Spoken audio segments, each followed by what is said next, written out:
A Petrobras tem novo presidente. Depois de uma nova sequência de críticas à política de preços da estatal que acompanha as cotações dos combustíveis no mercado internacional, José Mauro Coelho pediu demissão.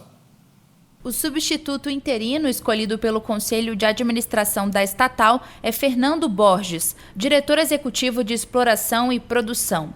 Borges, no entanto, não é o escolhido pelo governo federal.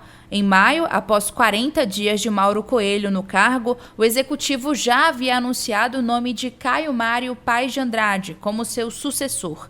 Mas Paes de Andrade ainda estava sendo avaliado pelo Conselho de Administração da Petrobras e, por isso, Mauro Coelho continuava no cargo até a manhã desta segunda. Desde o começo do governo de Jair Bolsonaro, a empresa já teve 3 presidentes. O mais recente foi José Mauro Coelho, e antes dele, a estatal foi presidida pelo general Joaquim Silva e Luna, que tomou posse em abril de 2021 e permaneceu no posto até março deste ano, além do primeiro nomeado pelo governo, o economista Roberto Castelo Branco, que tomou posse no cargo em janeiro de 2019 e foi demitido em fevereiro de 2021 por Bolsonaro. Todas as trocas de comando estão relacionadas com as sucessivas altas nos preços dos combustíveis e com a política da Petrobras de preço de paridade de importação.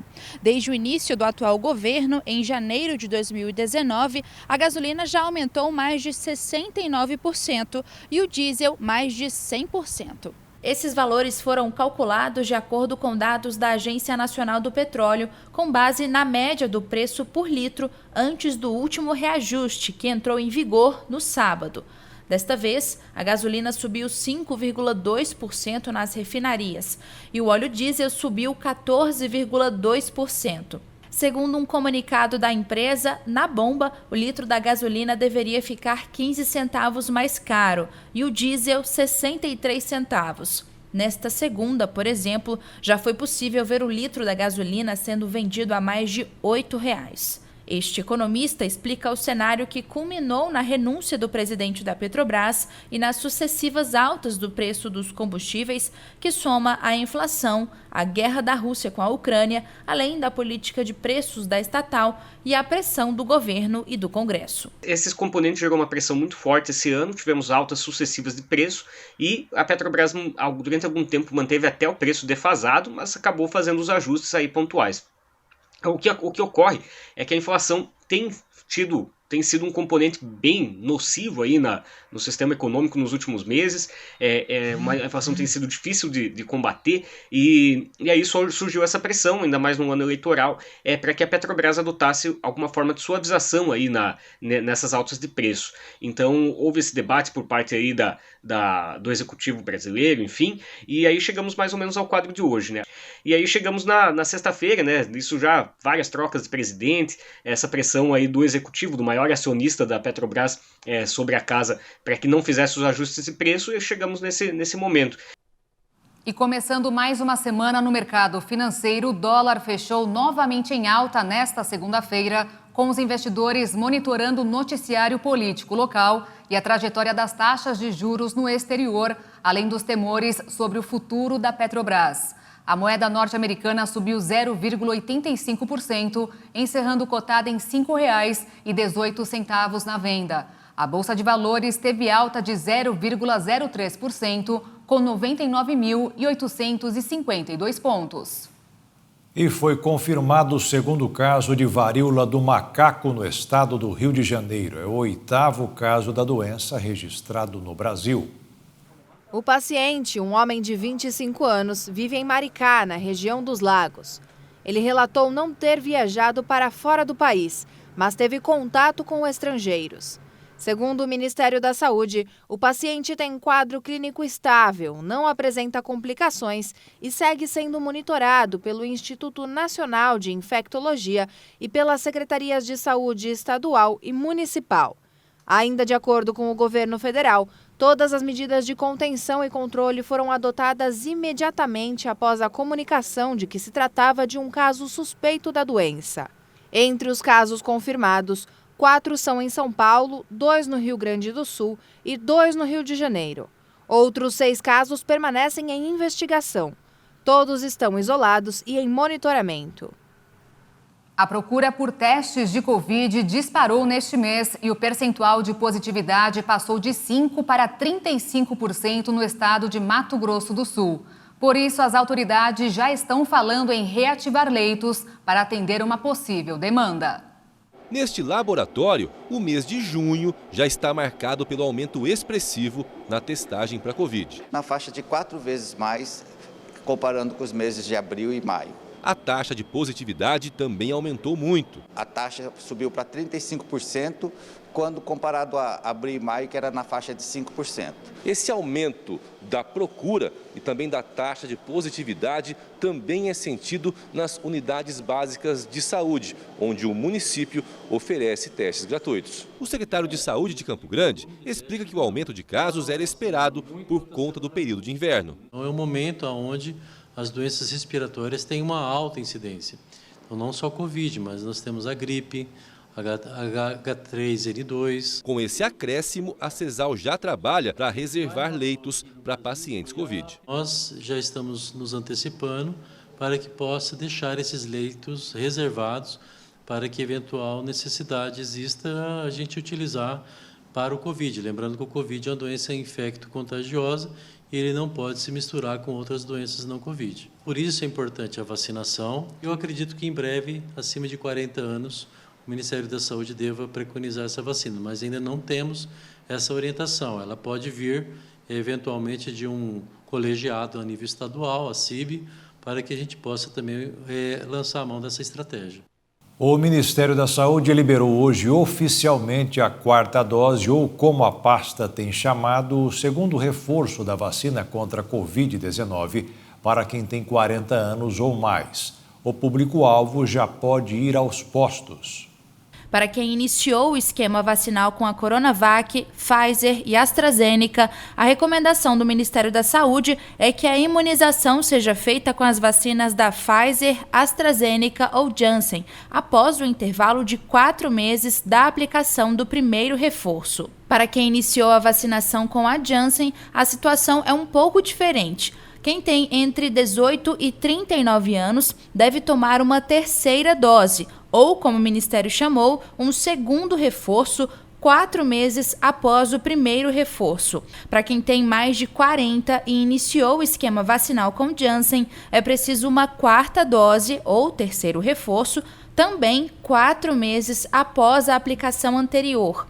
Nesses casos, a recomendação é que sejam usadas as vacinas AstraZeneca, Pfizer ou Janssen. Com a inclusão da faixa etária a partir de 40 anos, a pasta espera vacinar cerca de 9 milhões de pessoas. Vale lembrar que reforçar a imunização é importante para evitar casos graves e óbitos por Covid-19. Aproximadamente 22 milhões de brasileiros que iniciaram a vacinação contra a Covid já podem tomar a 2ª dose da vacina, mas ainda não tomaram.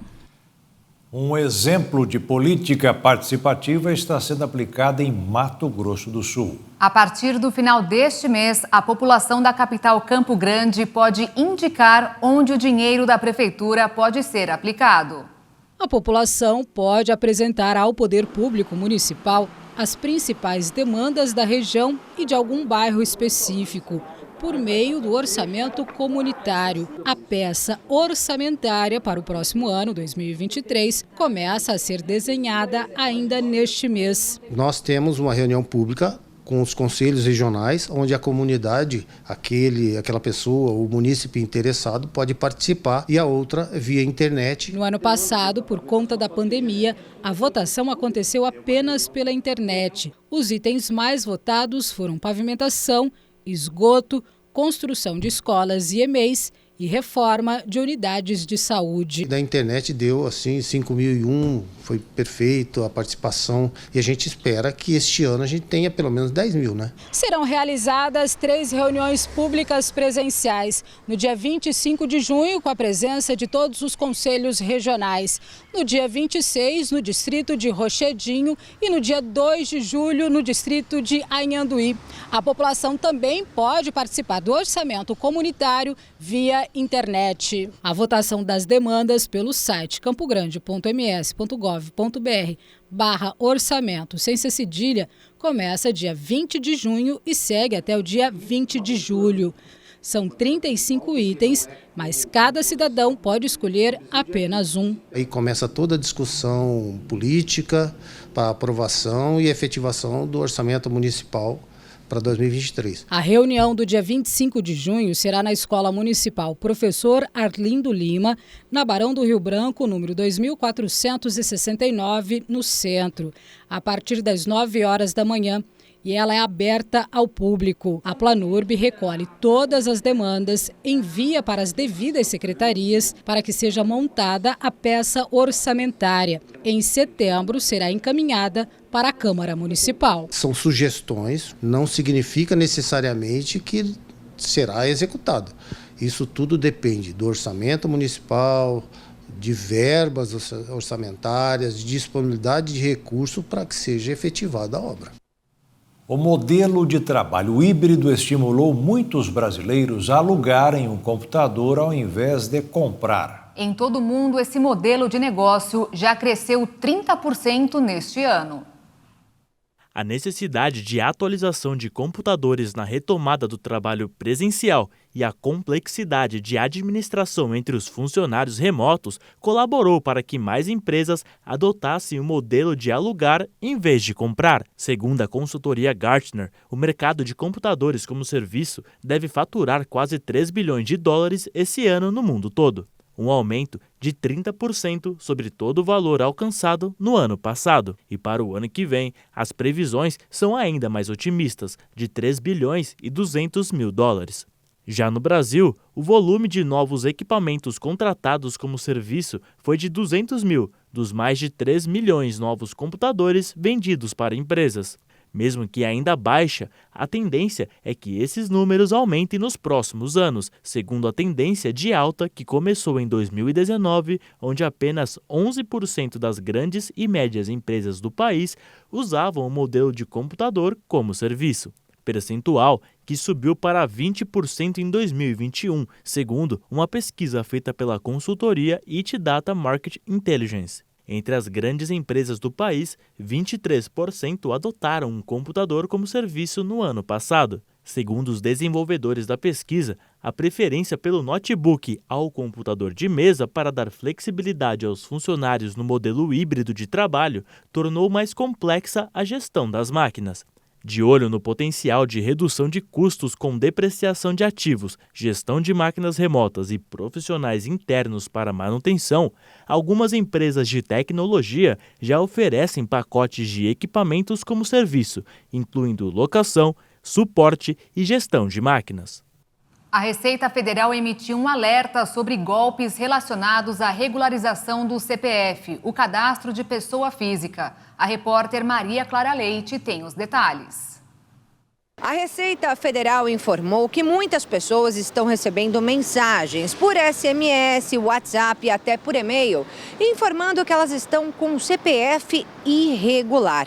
E segundo a Receita, muitos contribuintes estão acreditando que realmente estão falando com pessoas da Receita, porque as mensagens contêm informações sobre imposto de renda e símbolos, que são das mesmas cores do órgão e da bandeira nacional. Só que é aí que vem o golpe. Um link que encaminha a pessoa à cobrança de uma taxa é enviado com a alegação de que com aquele pagamento o CPF será regularizado. Só que aí alguns contribuintes que caíram no esquema compareceram ao atendimento presencial da Receita depois de pagarem o tal valor. E foi nesse momento que o golpe foi descoberto. É por isso que agora a Receita Federal alerta que caso alguém precise regularizar o CPF, basta entrar no site oficial da instituição e fazer o procedimento de forma gratuita. Lá na página inicial tem a opção Meu CPF e clicando nela é possível visualizar todas as instruções para a correção necessária. Então, anote aí o site gov.br/Receita Federal. Eu vou repetir, gov.br/Receita Federal. É somente por meio desse site que é possível, então, regularizar o CPF. E outra informação importante que a Receita Federal passou é que o órgão nunca envia links de acesso por mensagens. Subiu para 8 o número de suspeitos de participar dos assassinatos do jornalista britânico Dom Phillips e do indigenista brasileiro Bruno Pereira. E a lancha em que eles estavam foi localizada ontem pela Polícia Federal. Os criminosos colocaram sacos de areia no interior da embarcação para que ela ficasse no fundo do rio. Em nota, a Polícia Federal afirmou que a embarcação vai ser submetida aos exames periciais necessários para contribuir com a completa elucidação dos fatos. A lancha foi encontrada a 20 metros de profundidade. A Polícia Federal também identificou outras 5 pessoas suspeitas de terem participado da ocultação dos cadáveres, encontrados na quarta-feira. Dom e Bruno foram vistos pela última vez em 5 de junho, quando embarcaram rumo à Atalaia do Norte, no Vale do Javari, uma região com atividade de traficantes de drogas, pesca e mineração ilegais. Autoridades afirmam que os indícios sugerem que os assassinos atuaram sem o apoio de uma organização criminosa, hipótese rejeitada pela União dos Povos Indígenas do Javari, cujos membros participaram ativamente da investigação. E hoje foi realizada a primeira reunião da Comissão Temporária do Senado para investigar as causas do aumento da criminalidade e de atentados, principalmente na região norte do Brasil, onde Bruno Pereira e Dom Phillips foram assassinados. A comissão é formada por 9 senadores, que deverão investigar no prazo de 60 dias as causas de atentados contra povos indígenas, quilombolas, ribeirinhos e jornalistas na região norte e em outros estados. Além disso, foi aprovado o plano de trabalho e requerimentos. Entre eles, para ouvir o ministro da Justiça e Segurança Pública, Anderson Torres. A oitiva já foi marcada para as 2h da tarde desta quarta-feira e será feita em conjunto com a Comissão de Direitos Humanos. No mesmo dia, mas um pouco antes, às 10h da manhã, os senadores pretendem ouvir também representantes da União dos Povos Indígenas do Vale do Javari. O documento determina ainda que a comissão deverá fiscalizar as providências adotadas diante do caso, e essa fiscalização poderá servir como subsídio para eventual pedido de uma comissão parlamentar de inquérito. A comissão temporária deve investigar também o aumento dos casos de violência na Amazônia e omissões na proteção de ativistas ambientais. Para isso, será fundamental o trabalho em conjunto com a Comissão de Direitos Humanos. A espera do Auxílio Brasil alcançou 784.798 famílias em maio, 6 meses após a implementação do programa de transferência de renda que substituiu o Bolsa Família. O novo programa ainda tem benefícios que não foram regulamentados. O novo programa paga um benefício mínimo de R$ 400 para qualquer família, independentemente da composição. No entendimento do governo, a ampliação promovida pelo Auxílio Brasil atende à decisão do Supremo Tribunal Federal de pagamento de um benefício como renda mínima para a população que se encontra em situação de extrema pobreza.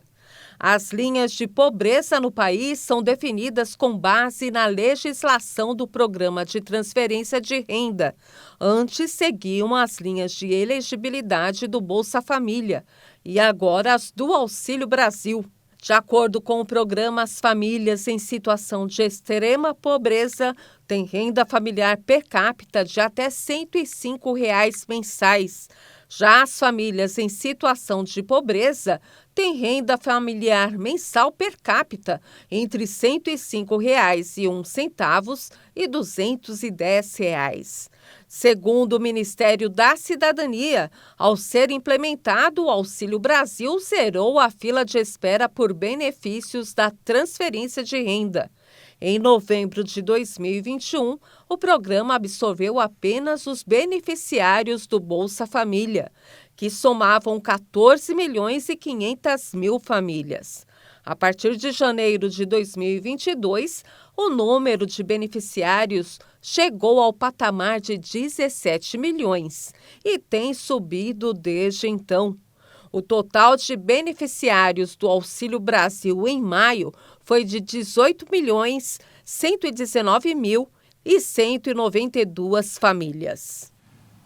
A Colômbia elegeu neste domingo, em segundo turno, o primeiro presidente esquerdista do país. Com propostas radicais de mudança para uma nação em crise, Gustavo Petro, candidato pelo partido Pacto Histórico, venceu o milionário radical de extrema-direita, Rodolfo Hernandes.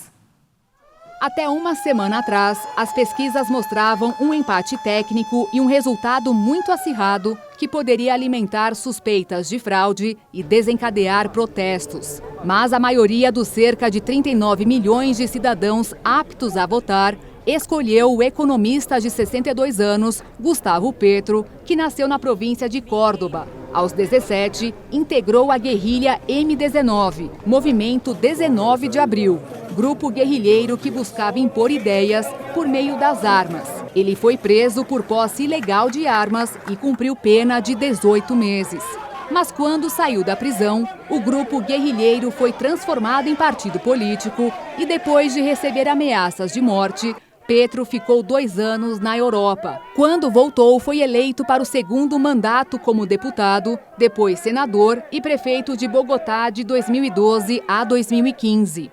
Em 2018, disputou novamente a corrida presidencial, mas foi derrotado no segundo turno por Ivan Duque, atual presidente. A vitória de Petro é vista como mais um passo na evolução de um país que está deixando para trás a fase sombria da violência extrema no final do século XX e como um símbolo da confirmação do acordo de paz com vários grupos guerrilheiros entre os anos 1990 e 2000, além da transformação de um político que foi um guerrilheiro.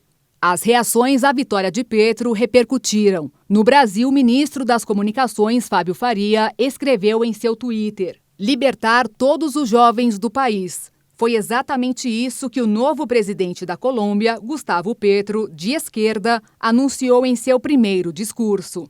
Já o presidente Jair Bolsonaro não se manifestou sobre a vitória de Petro, mas aproveitou o momento para falar de Lula. Alguém tem ideia por que o Lula falou do sequestro da Bíblia Diniz? Não, também ninguém não sabe isso, não? Eu vi, não sabíamos que ele falou, só não sabíamos assim. Ele contou da história que estava com pena de 10 meninos que estavam presos. 10 meninos de 42 anos, né? Esses 10 eram 5 chilenos, 2 argentinos, 2 canadenses e um brasileiro, que estavam no segundo sequestro. Tinham sequestrado uma pessoa, 60 e poucos dias, depois tinham sequestrado a Bíblia Diniz. Havia um pedido de resgate de 30 milhões de dólares para a Bíblia Diniz. E daí falou que esses meninos cometeram um equívoco. O sequestro é planejado, pessoal. Ninguém vai sequestrar o João ali. Não, ele vê quem é o João, onde ele mora, a rotina de vida dele, onde vai ser o cativeiro, como vai ser as negociações. Mas por que o Lula tocou nesse assunto? Alguém tem ideia? Não. Ele deu um recado para todos os narcotraficantes e bandidos do Brasil que estamos juntos. O ministro da Cidadania inaugurou hoje a estação Roda Bem Caminhoneiro, em Dourados, Mato Grosso do Sul. De acordo com o ministro, o programa é para aumentar o cooperativismo e fazer com que o trabalhador autônomo ganhe também em escala por conta dessa associação. Cerca de 400 caminhoneiros serão diretamente beneficiados. O ministro Ronaldo Bento, da Cidadania, inaugurou uma das estações do projeto Roda Bem Caminhoneiro, que faz parte da jornada Auxílio Brasil do governo federal. É um apoio aos caminhoneiros autônomos desse país. O Ministério da Cidadania, o governo federal, por meio do Ministério da Cidadania, traz esse programa onde nós trazemos o apoio técnico, o apoio jurídico, o apoio formal para a composição dessas cooperativas, além do que os equipamentos para início das atividades. Já foram inauguradas em todo o país 20 estações como esta aqui da Roda Bem Caminhoneiro, que está em Dourados. Pelo menos 68 cooperativas de 12 estados contempladas. Ainda de acordo com o ministro, o setor do transporte rodoviário foi o que sustentou a economia durante a pandemia. Porque não parou, então garantiu que hoje no país não tivéssemos desabastecimento. Então, uma categoria que levou aí os insumos, levou as mercadorias no norte e sul do país. Então esse programa visa o fomento ao cooperativismo para fazer com que o trabalhador autônomo ele ganhe também em escala por conta dessa associação. No município, são mais de 50 cooperados na Douracop, Cooperativa Douradense de Transportes e Cargas. Neste container serão instalados aparelhos com acesso rápido a aplicativos e tecnologia. De acordo com o vice-presidente da cooperativa, vai facilitar ainda mais a vida do caminhoneiro. Foi uma organização de pequenos transportadores de cargas e motoristas autônomos que estavam cansados de ser explorados pelos os agenciadores, as grandes embarcadoras, né, com os fretes pagando um pouco mais caro. Então, eles se reuniram em cooperativa para ter uma rentabilidade, ter um frete mais barato e ter competitividade com eles. Diante disso, houve o programa do Roda Bem Caminhoneiro Cooperativo, instituído pelo governo federal através do Ministério da Cidadania, no qual eles envolvem 100 cooperativas no Brasil inteiro com pontos de abastecimento e estruturando as cooperativas. Essa estruturação da cooperativa consiste em um escritório container equipado com ar-condicionado, notebook e celulares, e a gestão, um software de gestão financeira, um software de gestão de fretes, para quê? Para dar rentabilidade ao cooperado e ao caminhoneiro. O caminhoneiro hoje, associado na cooperativa, seja ela na Douracop ou nas outras cooperativas participantes do programa Roda Bem Caminhoneiro, ele tem uma tranquilidade apenas de dirigir seu caminhão, porque o agenciamento do frete, a contratação do frete, quem faz é a cooperativa. O ministro da Defesa, Paulo Sérgio Nogueira, enviou um novo ofício ao Tribunal Superior Eleitoral informando que as Forças Armadas vão indicar uma equipe técnica para participar do processo de fiscalização do sistema eletrônico de votação. A decisão será possível graças a uma resolução da Justiça Eleitoral de dezembro do ano passado, onde está apontado que as Forças Armadas é uma das entidades fiscalizadoras do sistema eletrônico de votação.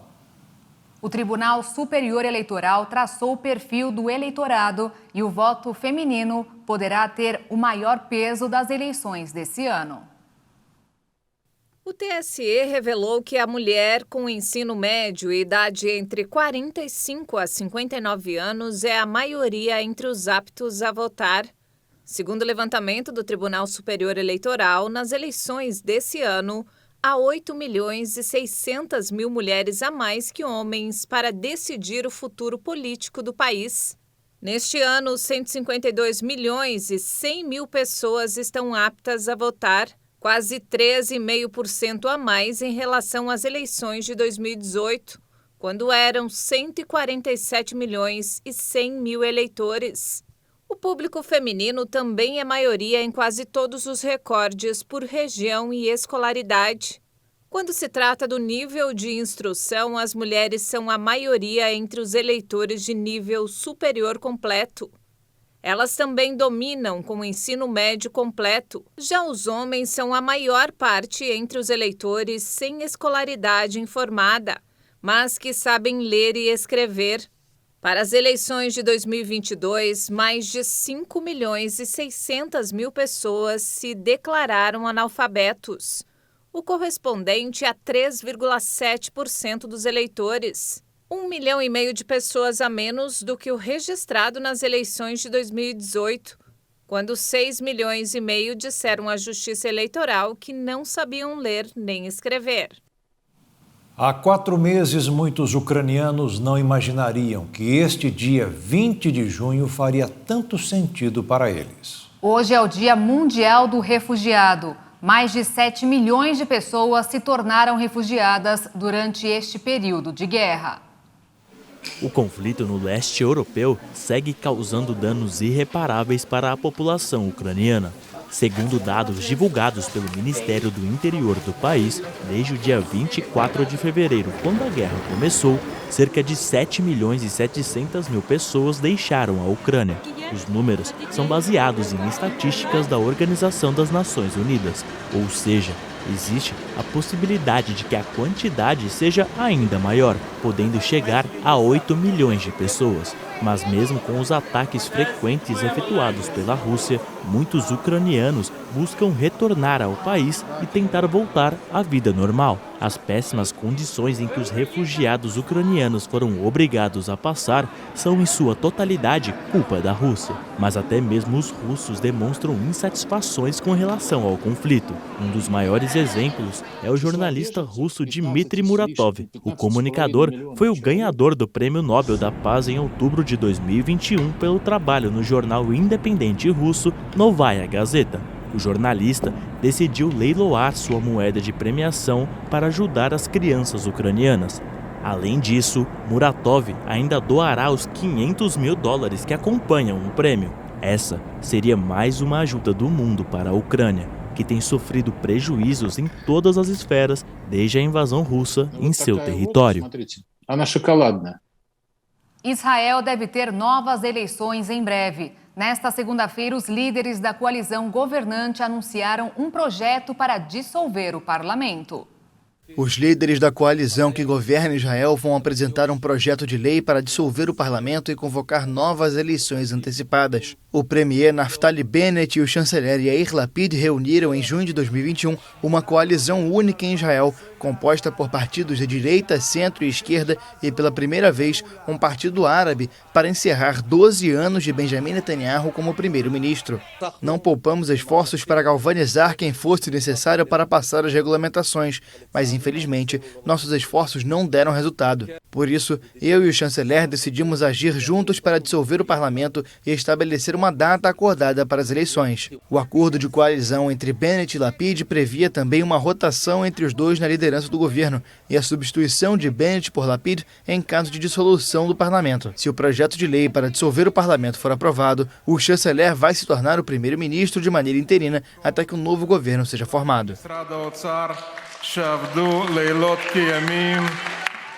Em Dourados, Mato Grosso do Sul, o jogador de futebol Lucas Leiva, que atualmente joga no time italiano Lazio e que já defendeu a seleção brasileira, reuniu amigos e familiares para um bate-bola pra lá de especial.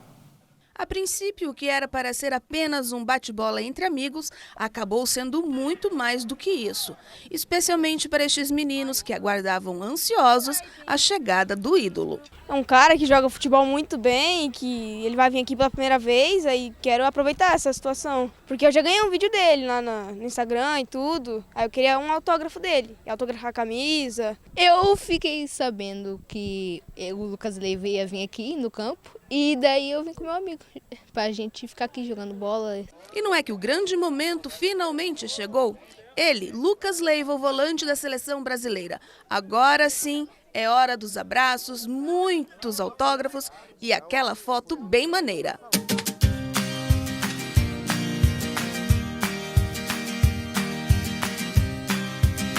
É como diz aquele velho ditado, o bom filho a casa sempre retorna. E o Lucas, toda vez que tem oportunidade de vir aqui para Dourados, ele faz questão de reunir amigos de infância e familiares para um bate-bola.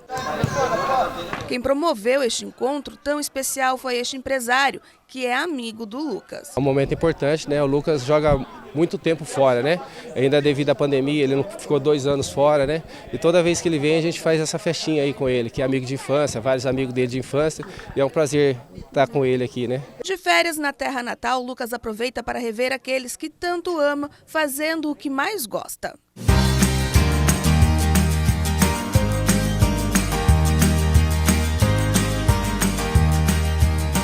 Dourados já tinha alguns anos que eu não vim, né, por conta da pandemia, e acho que já tem mais de 3 anos, e sempre quando eu venho eu faço questão de reencontrar vários amigos, colegas que eu joguei, né, e bater uma bolinha, dar um pouco de risada, relembrar os velhos tempos, né, eu acho que isso aí é bacana. Porque Dourados é onde eu me criei, nasci, e tenho ainda, como eu falei, meus familiares moram aqui, então estaria disposto certamente a ajudar. São mais de 15 anos jogando fora do Brasil, 10 anos só no Liverpool da Inglaterra. A equipe italiana Lazio foi à casa do jogador por mais de 5 temporadas. E durante o encontro, impossível não falar sobre a carreira e o futuro no futebol. Ainda não tem definido ainda, né, a volta do Brasil, ela não é ainda certeza, mas ainda, como eu falei, agora com calma, tenho mais umas semanas de férias aí para curtir, pensar bem, mas a possibilidade grande de voltar ao Brasil, um país que eu saí já tem 15 anos, né? E voltar nesse momento seria muito bacana, estar mais perto da família também e com muita vontade ainda de competir, eu acho que isso é importante. E apesar do mistério feito pelo jogador, na tarde de ontem o Grêmio confirmou oficialmente a volta de Lucas ao clube e, claro, ao futebol brasileiro. Só uma correção, o jogador Lucas Leiva foi anunciado pelo Grêmio. O atleta vem para jogar a Série B do Campeonato Brasileiro pelo time gaúcho. Beatriz Haddad fez história mais uma vez e alcançou uma marca do ícone do tênis, Maria Esther Bueno. Nesta segunda-feira, a WTA, Associação Feminista de Tenistas, atualizou o ranking mundial e colocou a brasileira na 29ª colocação. Graças ao título do WTA 250 de Birmingham, na Inglaterra, ela igualou Bueno na melhor posição de uma tenista do Brasil na história do ranking de simples. Maria Esther ficou também em 29º lugar em 1976. Entre os anos 1960 e início da década de 70, como não existia a WTA, o ranking mundial não era oficial. O momento vitorioso da carreira é uma volta por cima para a Bia Haddad, que entre 2019 e 2020 ficou quase um ano afastada das quadras após testar positivo no doping. Birigui sediou neste final de semana a segunda edição do troféu Ayrton Senna de kart. Foi o retorno de uma das maiores competições do kartismo brasileiro. A competição foi disputada no Speed Park, considerado um dos kartódromos mais modernos da América Latina.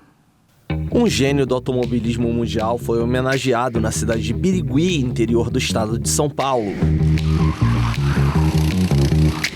O troféu Ayrton Senna de kart celebrou o legado do tricampeão de Fórmula 1, que teria completado 60 anos de idade em 2021.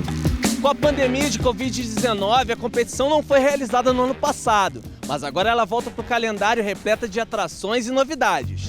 É uma alegria muito grande a gente poder estar trazendo o evento de volta, né? A sua primeira edição já foi um sucesso, essa aqui também está sendo um sucesso. A gente aproveitou que a gente teria aqui o Mundial de Kart e a gente fez todas as adaptações da pista para o Mundial e criamos aqui o campeonato com esse traçado que a gente estaria aí usufruindo no Mundial de Kart. O ex-nadador Thiago Pereira é o organizador do troféu Ayrton Senna de kart. Ele comentou a transição da prata em Londres e do recorde de medalhas nos Jogos Pan-Americanos, com 23 pódios, para se tornar empresário do ramo esportivo. É desafiador, né? Um outro momento, apesar de a gente continua no esporte, mas é totalmente diferente, como, né? Às vezes atrás, do outro lado, né? Você está competindo e às vezes você está do outro lado. Antes dos pilotos entrarem na pista em busca da vitória, as crianças disputaram a Seninha Run, uma corrida divertida a pé para os pequenos, dentro das instalações do Speed Park. No kartódromo principal, todos os karts eram iguais, com o mesmo motor para garantir equilíbrio e emoção à disputa. Voltando para a pista, quem venceu a categoria graduados, a principal do kart brasileiro, foi o piloto carioca, Olin Gali. Minha expectativa para meu próximo campeonato vai ser na Itália, né, no campeonato europeu. Vou participar mês que vem lá e depois a Copa do Brasil, que vai ser em Sergipe. Então meus próximos compromissos vão ser esses e estou muito confiante aí para fazer um ótimo resultado. As mulheres também marcaram presença na pista. A paranaense Cacá Magno foi a representante feminina e ganhou o troféu Power Woman. Eu estou muito feliz de poder receber esse troféu Power Woman. Sou uma das pilotos aqui que representa o Brasil na Europa. Conto aí com a torcida de todos e espero que todo mundo aí, todas as mulheres entrem no kart e sigam carreira aí no automobilismo. Eu espero que cada vez mais tenha mulheres, que a gente tenha mais incentivadores, mais patrocinadores, que a gente possa treinar mais e ser competitiva em todo o campeonato. Os pilotos das categorias de base também se destacaram. No mirim, Lucas Ferreira, de apenas 8 anos, foi o campeão. Antes de começar a corrida, eu respirei, pedi a Deus que eu conseguia ganhar, consigo na verdade ganhar, e é acelerar e ficar calmo. Fiquei bem calmo, porque quando você entra na pista, você fica um pouco nervoso, mas eu consegui me acalmar e consegui vencer.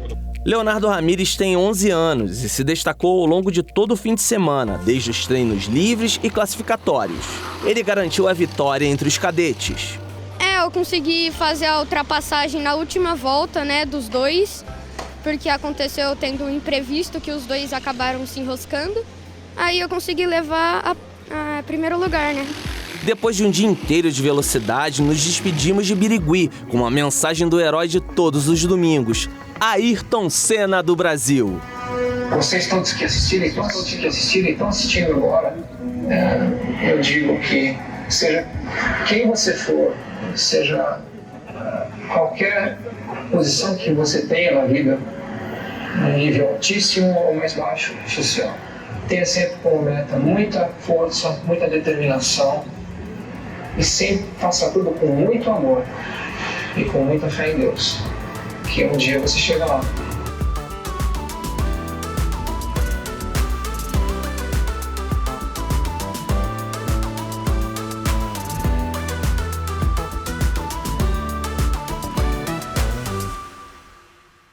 O Congresso Nacional está sendo iluminado com a cor laranja, em apoio à mobilização que busca combater o abate de jumentos no Brasil. O animal está em risco de extinção porque há grande demanda internacional por um tipo de gelatina chamado egial que pode ser extraída de sua pele. Segundo o IBGE, entre 2011 e 2017, houve uma queda de 38% da população de jumentos no país.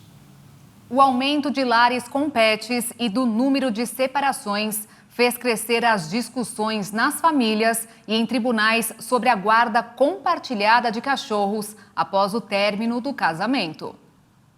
A guarda compartilhada de cachorros virou realidade no país que possui a segunda maior população pet do mundo, atrás apenas dos Estados Unidos. Para se ter uma noção, nos últimos 2 anos, o número de animais de estimação aumentou em 30%, de acordo com uma pesquisa da Comissão de Animais de Companhia, ligada ao Sindicato da Indústria Veterinária. Histórias de cachorros que, após a separação de seus donos, começaram a revezar entre 2 lares, se tornaram comuns, mas nem sempre com decisões harmônicas entre os donos. A chamada família multiespécie vem ganhando espaço como um tema desafiador para a justiça, que encara disputas em processos similares à separação com filhos. Casos desse tipo antigamente iam parar na vara civil, onde o pet era tratado como um bem. Nos dias de hoje, esses processos passam por varas de família, segundo especialistas em direito, que começaram a observar as dificuldades que essa nova configuração enfrentarão nos poderes judiciário e no legislativo, em meio aos processos de separações judiciais. Recentemente, um caso de divórcio necessitou de um acordo extrajudicial para incluir o custo do alimento do cachorro na pensão. Outro episódio semelhante ocorreu com um cachorro da raça Dachshund, onde sua tutora servidora pública ganhou um processo que durou quase 2 anos. A justiça decidiu que seu ex-marido deve pagar uma pensão de um valor equivalente a 20% do salário mínimo para custos com alimentação e medicamentos para o pet. Existe até um projeto de lei na Câmara dos Deputados, próximo de ser aprovado, que contempla a obrigação do ex-casal de contribuir para a manutenção dos pets. Segundo especialistas, a legislação não acompanhou as mudanças sociais em relação aos animais de estimação, obrigando os magistrados a decidir sem o devido amparo legal.